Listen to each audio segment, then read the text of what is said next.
if I could say one thing, just indulge me for a second. This conversation might be a little hoodoo or out there, but I think that it's important right now for everybody to be in charge of our own worlds, because right now the rug's been pulled out from under a lot of people and they're left wondering, what do I do? How do I do this? What do I get? Where do we go? What's happening? And so what I thought about was like accountability being something that a bunch of people, and it's really just, it's grown out of, and really honestly, and I'm not gonna call out the individual that was really the inspiration for this. He's not on the call anyway, so I'm not talking about somebody that can't help represent themselves, but I was really inspired by another agent in the company, a really great individual that is just an accountable person, and reached out to me about something else business related, and was concerned about how do you navigate this while also doing this, and while also doing this, and trying to keep the business running, and this is all just so hard, and yada yada yada. And I said, well, look at the other areas of your life. Why do you do these things? Why are you so accountable to yourself and yourself only in this area, but not in the others? And I think a lot of that lies in what the topic of discussion for today will be, which is just to help understand that accountability isn't some magic pill you take, red or blue, or it's not some course you take.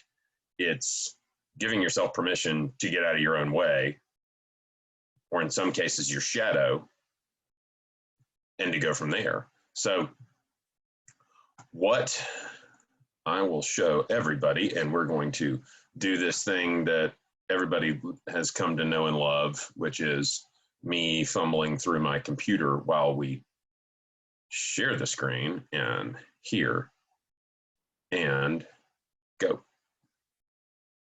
All right, so I titled it Ridiculous Accountability because, quite honestly, it's nuts. Our brain doesn't want us to be accountable. Our brain is 2 million years old. Our brain is wired for one thing and one thing only, and that is survival.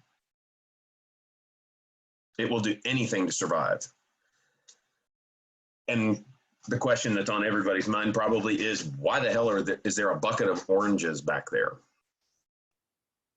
Okay, we're in hard times. Change is hard. What happens when pressure is applied? You get squeezed. And I want to ask the question, and you ask yourself the question, what comes out of you when you get squeezed? You squeeze an orange, orange juice comes out. You squeeze an apple, apple juice comes out, and a bunch of other pith and all the other. You squeeze a grapefruit, banana doesn't come out. What happens when you get squeezed? We're all being squeezed right now. We're all being bended and pushed in different directions, forced to work from home, educate our children in our own workspace, do step out of our own comfort zone digitally, try and navigate client conversations in a time when, you know, there's a lot of people that are just saying, you should not do business at all until this whole thing is underneath you. But yet still understand that we have a job to do. So we're all being squeezed right now. And I think right now is a great opportunity to figure out what's going to come out of you when, right now, we're all being squeezed. And it's your choice what comes out of you when you get squeezed. Change is hard, but change is inevitable, right? And we can all just agree on one thing, that the only constant is that we're all changing all the time, everything. Leaves are growing, leaves are falling, grass is growing, grass is dying, rain is falling, rain stopped, sun out, hot, cold, everything. Us getting older, getting skinnier, getting fitter, getting fatter, getting like whatever it is, change is just everywhere. but we either change for the better or for the worse. And a large majority of those change for the better or change for the worse things are our choices, whether or not we see them that day, because change doesn't happen the minute you do it. You don't say, I'm going to lose 20 pounds, or I'm going to close 35 transactions this year, or I'm going to reorganize my database. It doesn't happen that day. Well, I mean, the database thing might happen that day, but then you're exhausted and don't look at it for the next 6 weeks. But realizing that we have total control over what direction that change takes. I mean, and I know that that's esoteric a little bit, but a lot of people think, well, I mean, if I could just get motivated. Or the other day I had a conversation with an agent that was centered around, I'm just worried that it's going to go wrong because I don't know everything, and I just feel completely demotivated to do what we've already talked about for a long time, which is have conversations with the people that are in their sphere of influence already about real estate, and just let them know. It's like that's the biggest limiting factor right now, is to really get them to actually have the conversation. They just feel unmotivated because they don't know all the right answers. Well, the thing is that motivation is bull. I'm going to stop there. I want to say the actual word, but it's bull. Motivation's, it's not real. Motivation is the thing that we put on some pillar, or that some person puts a video on the internet about to sell books. And the stuff that's inside that book about motivation is the same amount of bull that motivation is. It can't be bought or sold. And the real thing here, like the thing that we can, 100% lay our hats on, is most goals that people have, whatever it is. Do you want to run a half marathon? Do you want to sell $1 million worth of real estate? Do you want to do this? Whatever it is, most goals are not unrealistic. The reason why we don't follow through on them is because goals don't follow straight lines. You go a little bit up, you go a little bit down, you go a little bit up, a little bit down, a little bit up, a little bit down. Then that's why, like, for example, on Wednesday, what we were talking about, don't be a big McQuitter face, or a McBusy face is what I said on Wednesday. This time that's how you turn into a McQuitter face. And how that works is we have to separate intrinsic motivation versus extrinsic motivation. That's what accountability really is. So intrinsic motivation, extrinsic motivation. I'm gonna peel back the onion on that. Intrinsic motivation is something that comes from within you. Like, I want to help as many people change their lives, and I want to make 50 people move this year, or help 50 people move, buy and sell this year. Great. Why? The intrinsic motivation versus extrinsic meaning external, is, oh, I'm going to do that because somebody else, my wife or my husband or my friends will be really impressed with all that, or I'll be able to go take these vacations, or I'll be able to put food on the table for my family, or I'll be able to do that. Boil it all down. You want to know what it is? It's what makes you happy. If it makes you happy, it's, in this day and age, we all have to put labels on stuff.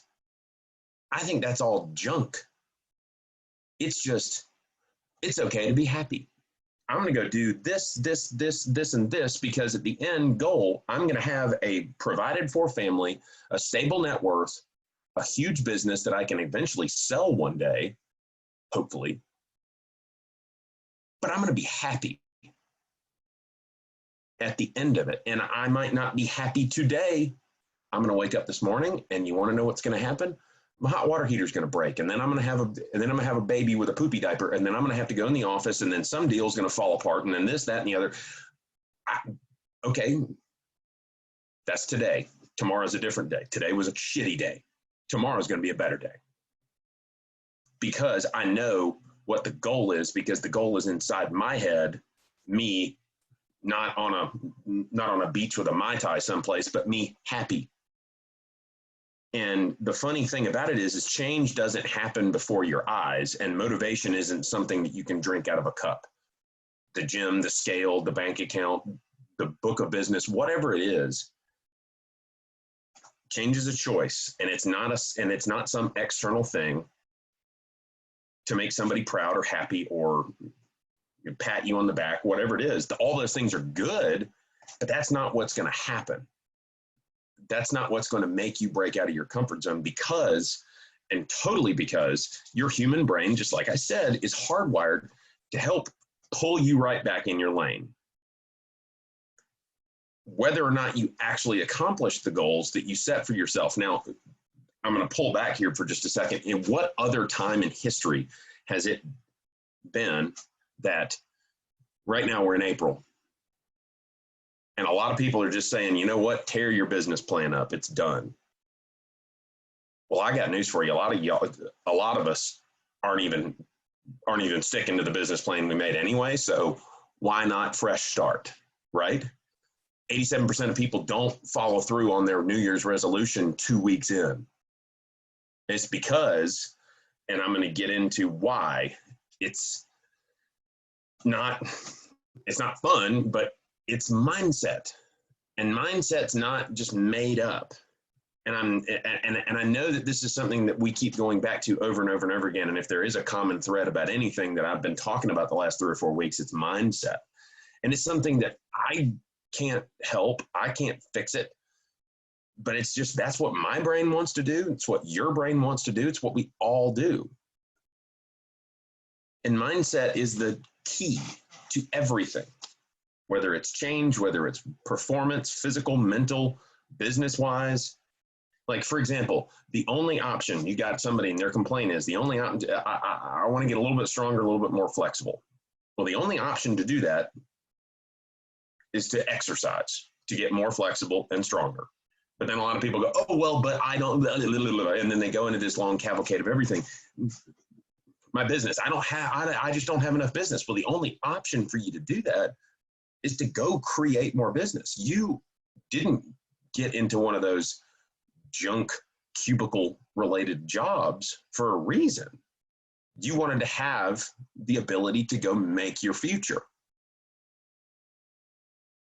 And the reason why you did it is because you wanted to be happy.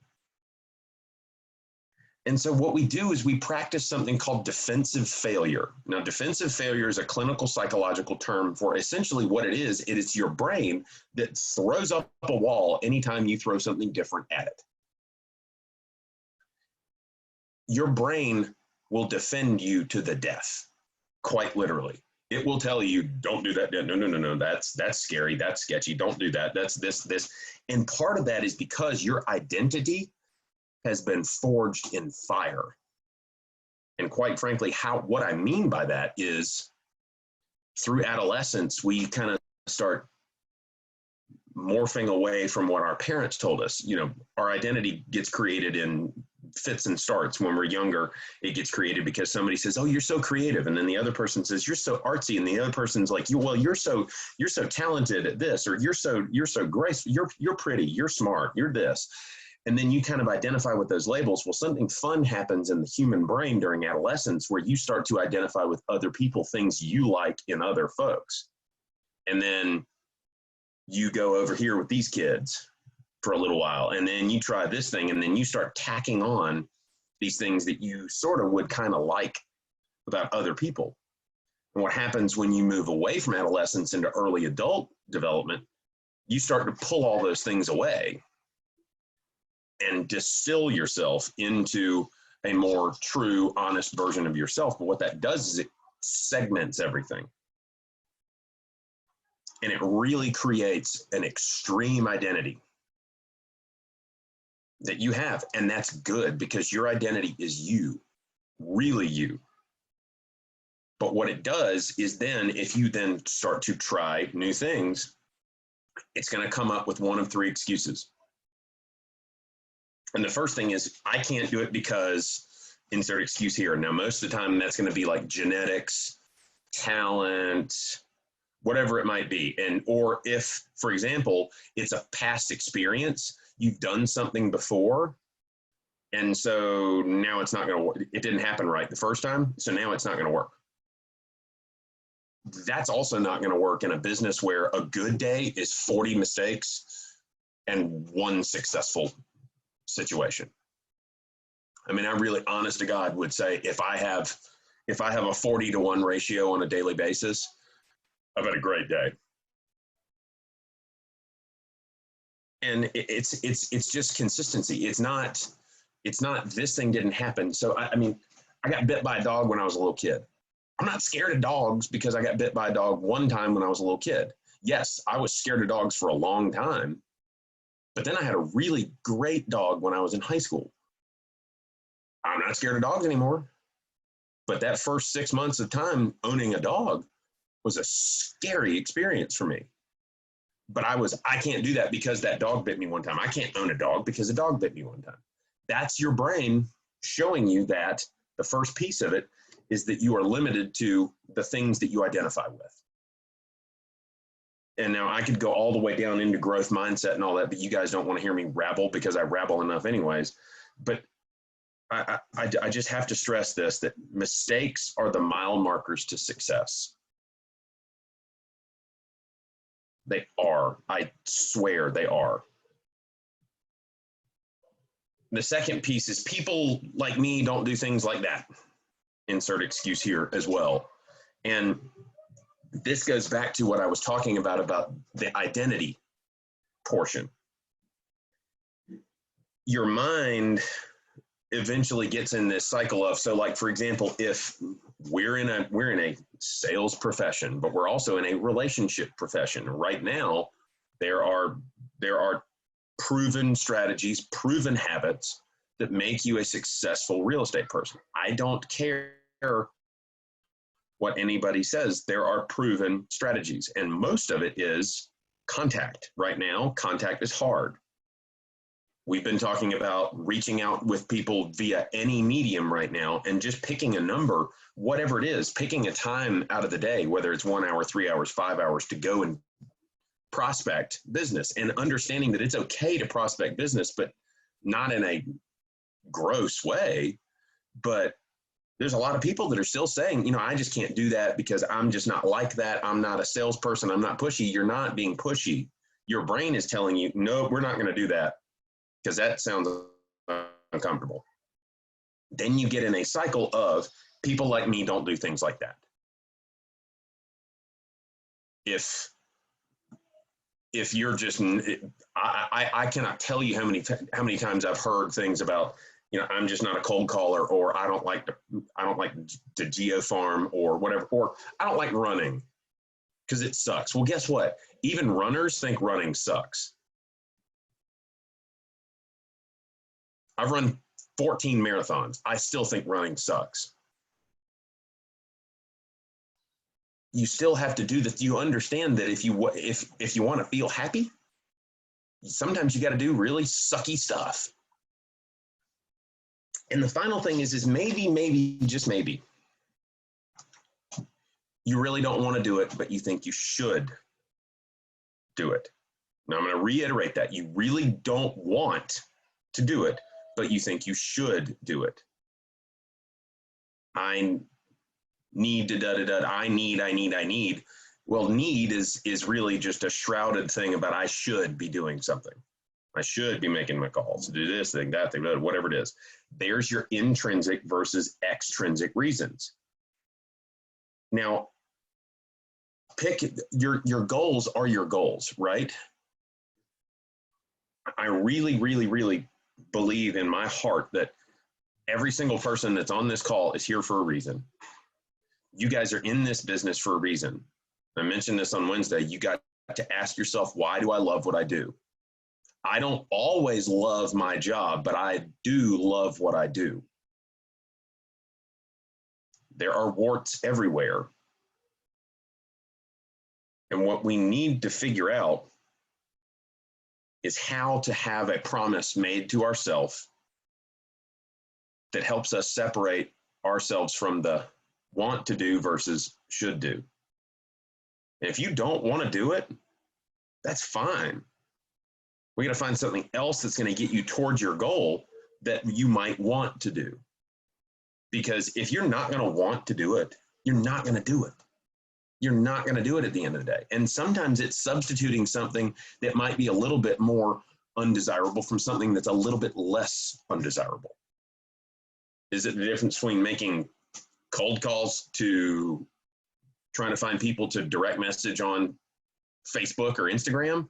By the way, guys, pro tip, Facebook Messenger is on fire right now.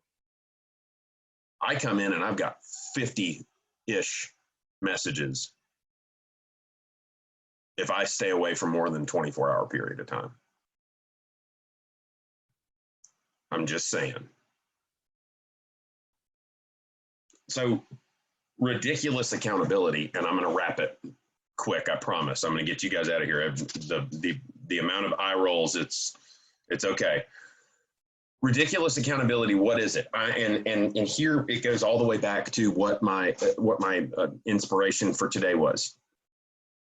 And it comes out of AA. So think about what they ask you when you join that program. It's to take an addict and say, you're never going to imbibe again for the rest of your entire life. But they don't come in saying that. They don't say, you can't ever have a drink again for the rest of your entire life. No, that's kind of the premise of the program. But what they do is they say, let's try today. Let's do it today. You want to know what happens? People screw up. Okay, let's start again.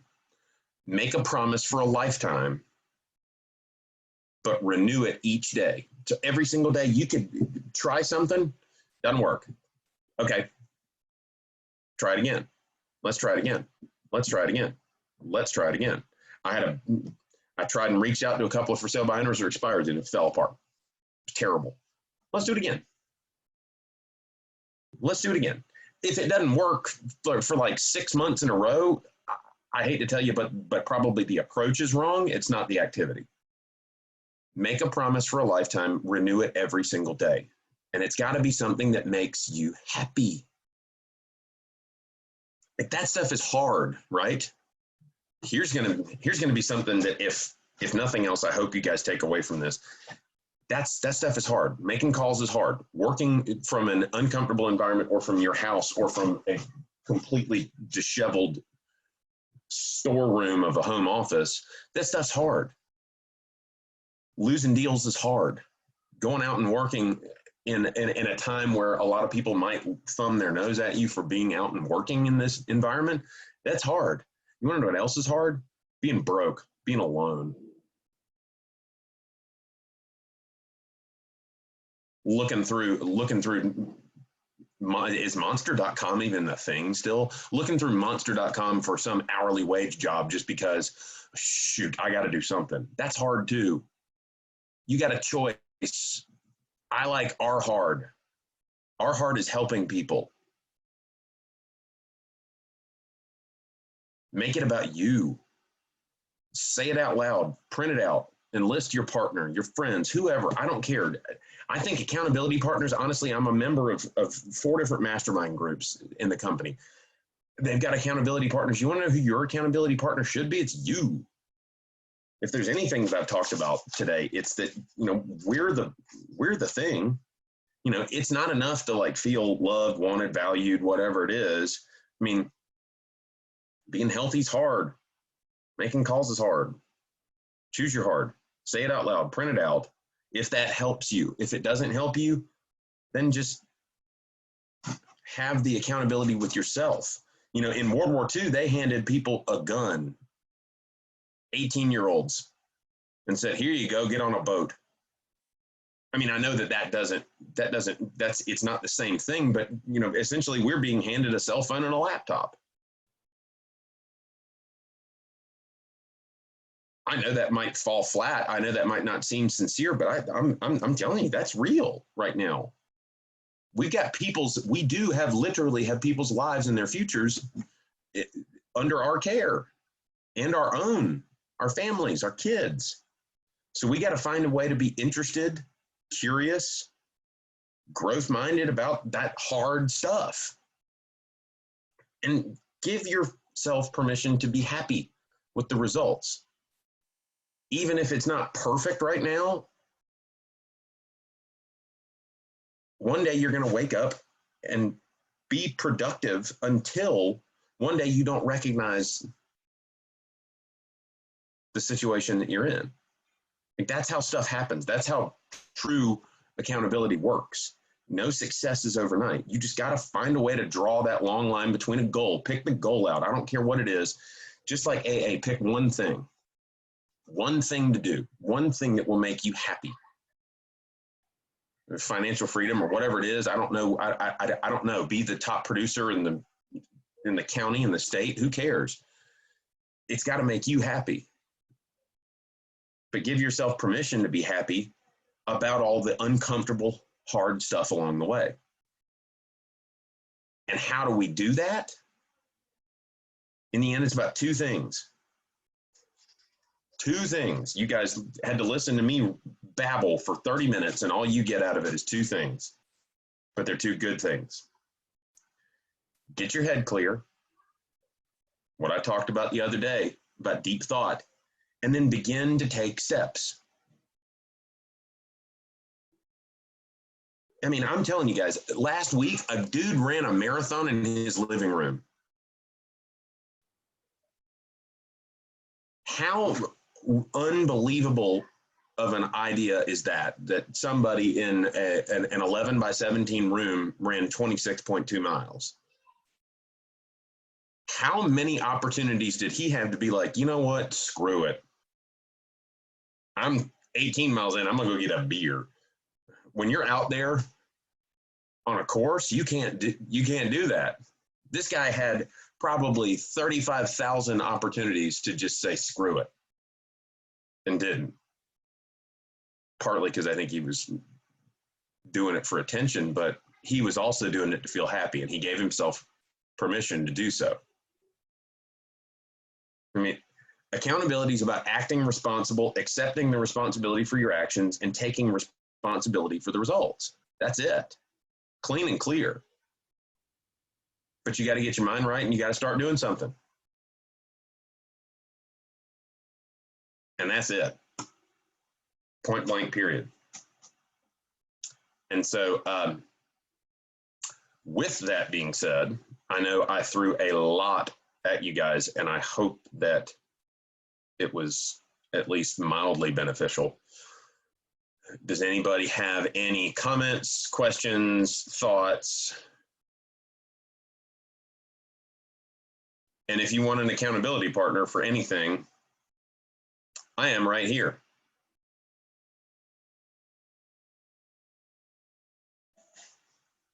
You guys mean a lot to me. Have a great Friday.